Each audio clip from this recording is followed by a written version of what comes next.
All right, so guys, we're going to subtract these two problems here, or these two fractional expressions. And so anytime I'm subtracting fractions, the one thing I want to make sure that I have is a common denominator.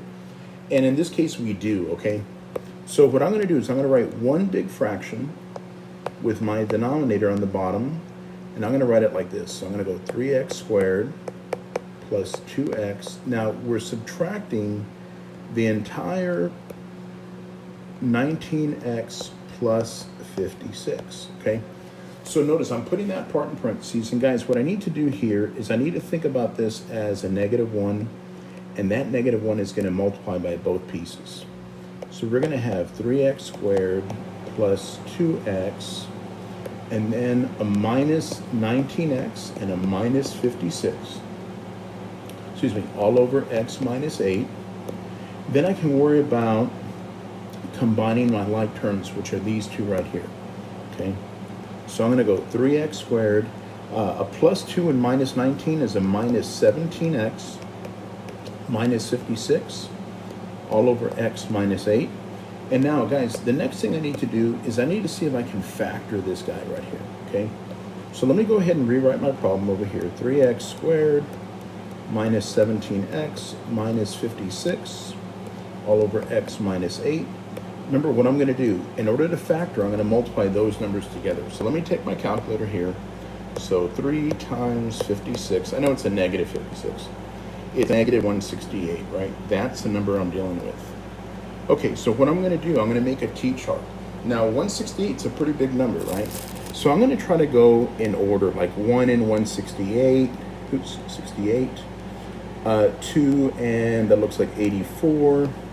3 and 56, 4 and, let me see, 42, and 5 is not going to go in, but 6 will, 6, and let me just double check. So 168 divided by 6, 28, better, 6 and 28. And I'm trying to find the pair of numbers, guys. It's going to give me 17 when I combine them, okay? And 7 and, let me see, let's do this again.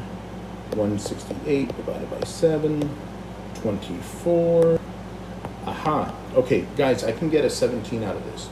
Remember, this is a negative 168, right? So one of these, and my pairs here, every one of those pairs, one of the numbers is going to be positive, one's going to be negative.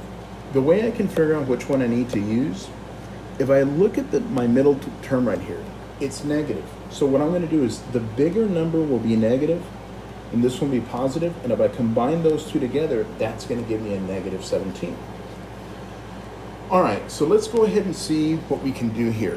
I'm actually going to write this one first, guys, because I know that I can factor a 3 out of the 24 also.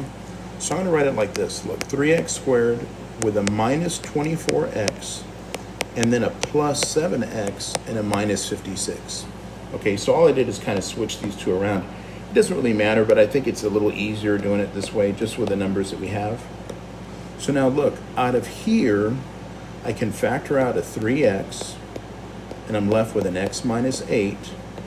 Out of there, we can factor out the number 7, and we're left with an x minus 8. All of this is still over x minus 8. Now remember, this right here is my common factor, right? So we're going to have x minus 8, and the other factor is going to be 3x plus 7 all over x minus 8. And now this x minus 8 on the top is going to cancel with that one down there. And so all we're going to be left with is 3x plus 7 as my answer. So it takes a little bit of time to do. Guys, one thing I want to recommend is anytime you get a number that's pretty big like this, try to go in order. Look what I'm doing. 1, 2, 3, 4. You know why I didn't do 5? Because 5 doesn't go in there, right? But you can always check, right? If you're not certain, just take your calculator and say, what's 168 divided by 5? It didn't go nice and neat. I got a 33 and a 3/5, right? So it's not going in neat. So you can say, okay, well, let me try, what was the next one after 5? What, 6? 6. Okay, it goes in nice and neat. 168 divided by 7. Okay, it goes in nice and neat, right? When I'm doing that, when I end up with a big number like this, my recommendation, go in order, right? And then when you're going in order, because we had a negative here, you're going to say, okay, one of those numbers is going to be positive, one's going to be negative, because we need to get to a negative 168. And then see if you can come up with your number that you have right here in the middle. If y'all got any questions, let me know. I'm happy to help.